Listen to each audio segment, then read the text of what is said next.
Hello दोस्तों, आज की वीडियो में आप सबको मैं बताऊंगी कि डिलीवरी के बाद सीजरियन हो या फिर नॉर्मल डिलीवरी हो, उसके बाद पेट को कैसे कम किया जा सकता है।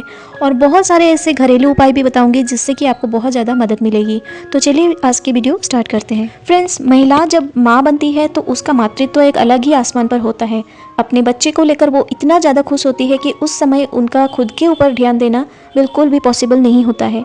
लेकिन कुछ समय बाद उसको ये होश आता है कि कैसे वो अपनी फिगर पहले जैसे रूप में ला सकते हैं, कैसे वो पहले जैसे फिर से दिख सकती हैं। ये सारी चीज़ें उनको बाद में सताने लगती है। कोई महिला खुद को बेडोल देखना नहीं चाहती है, न चाहते हुए भी डिलीवरी के बाद पेट फूल जाता है, यानी कि पेट का निकलना स्वाभाविक है।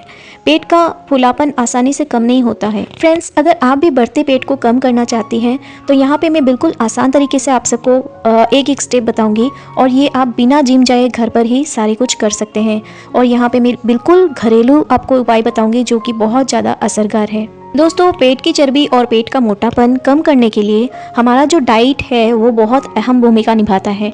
दोस्तों, आप अगर प्रेगनेंसी के दौरान जो खाना पीना करती थी, ध्यान रखती थी, उसी तरह अगर डिलीवरी के बाद भी फॉलो करती हैं कई सारे रूल्स, मतलब खाने पीने का जो डाइट है वो अच्छी तरह मेंटेन रखती है, तब जाके आपको ये सब प्रॉब्लम नहीं होती है। इसके लिए आप अपने डाइट में फाइबर की मात्रा को बढ़ाना होगा। माँ के दूध बनने के लिए शरीर में 500 कैलोरी खर्च होता है। एक माँ को रोजाना 2500 कैलोरी की ज़रूरत होती है। आपकी जो खुराक है वो जितनी अच्छी और संतुलित होगी, उतनी ही तेज़ी से आपका जो शरीर है वो पहले जैसा दिखने लगेगा। दोस्तों, यहाँ पे मैं आप सबको कुछ उपाय बताऊंगी जो कि घर पे ही आप कर सकते हैं। ये बिल्कुल घरेलू उपाय है। नंबर 1, मालिश। आप मालिश के जरिए भी आपका जो पेट है उसको कम कर सकते हैं। डिलीवरी के बाद अगर आपका पेट बाहर निकल गया है तो रोजाना पेट की मालिश कर सकते हैं, और ये पेट को अंदर ले जाने में काफ़ी ज़्यादा हेल्प करता है। दूसरा है ग्रीन टी।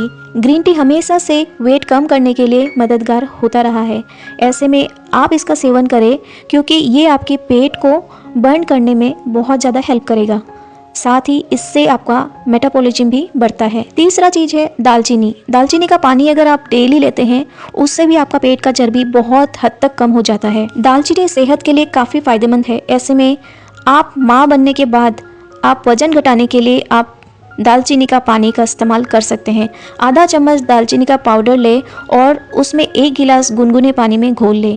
इसके बाद इस पानी को छानकर डेली पीजिए। इससे भी आपको पेट की चर्बी कम करने में काफ़ी ज़्यादा हेल्प होगी। इसके अलावा आप कुछ योगासन भी ट्राई कर सकते हैं, जैसे कि सबसे पहला योगासन उष्ट्रासन। डिलीवरी के बाद उष्ट्रासन योग करने से आपका पेट कम होता है, और तो और आपकी किडनी को भी हेल्दी रखने में उष्ट्रासन योग काफ़ी ज़्यादा हेल्प करता है। इस योग को नियमित रूप से करने से आपके शरीर के सभी अंग तंदुरुस्त रहते हैं।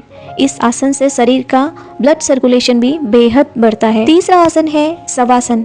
बहुत ही आसान योग है ये शवासन। इसके लिए आप बेड पर कमर के बल लेट जाए, शरीर को आरामदायक स्थिति में छोड़ दे, अपनी सांस पर ध्यान दे और केंद्रित करें। इसके बाद अपनी हाथ की दोनों हथेलियों को आसमान की तरफ खुला रखें। सांस गहरी और लंबी ले, साथ ही कुछ देर तक इसे होल्ड करके रखें, फिर धीरे धीरे सांस को छोड़े। इसे करने से शरीर का जो तनाव है और जितना भी फिजिकल स्ट्रेस है बहुत ज़्यादा कम हो जाता है। चौथा आसन है नौकासन। डिलीवरी के बाद महिलाओं को इसे सामान्य से थोड़ा अलग तरीके से करना चाहिए। नौकासन को नवासन भी कहते हैं। नौकासन करने से आपके पेट का जितना भी मसल्स है उसमें कसावट बहुत तेजी से आता है, और आपका जो पेट है वो पहले जैसा टाइट और सुंदर दिखने लगता है। दोस्तों, अगर इन सारी चीज़ों को आपको करने में मुश्किल हो रहा है तो आप एब्डोमिनल बेल्ट का भी इस्तेमाल कर सकते हैं। प्रसव के बाद शुरुआती महीने में पेट की चर्बी को कम करने में ये बेल्ट काफ़ी ज़्यादा हेल्प करता है। इस बेल्ट को आप दिन भर पहन सकते हैं, लेकिन ध्यान रखें कि आप खाना खाते समय, सोते समय, प्रसव करते समय आप बिल्कुल भी इसका इस्तेमाल ना करें। दोस्तों, यहाँ पर जितनी भी सलाह दी गई है वो एक सामान्य जानकारी के लिए दी गई है। अगर आप सब भी ये सारी चीज़ें फॉलो करना चाहती हैं जो कि मैंने अपने बेबी बॉय के टाइम पे फॉलो किया है, उससे पहले आप अपने डॉक्टर से एक बार परामर्श जरूर से लीजिए। दोस्तों, इस वीडियो के जरिए आपको जितनी भी जानकारी मिली है उसमें भी आपका मन में अगर कोई सवाल है तो कमेंट बॉक्स में कमेंट करके लिखना मत भूलिएगा। मिलती हूँ अपनी अगली इसी टाइप की वीडियो के साथ। तब तक के लिए स्टे सेफ।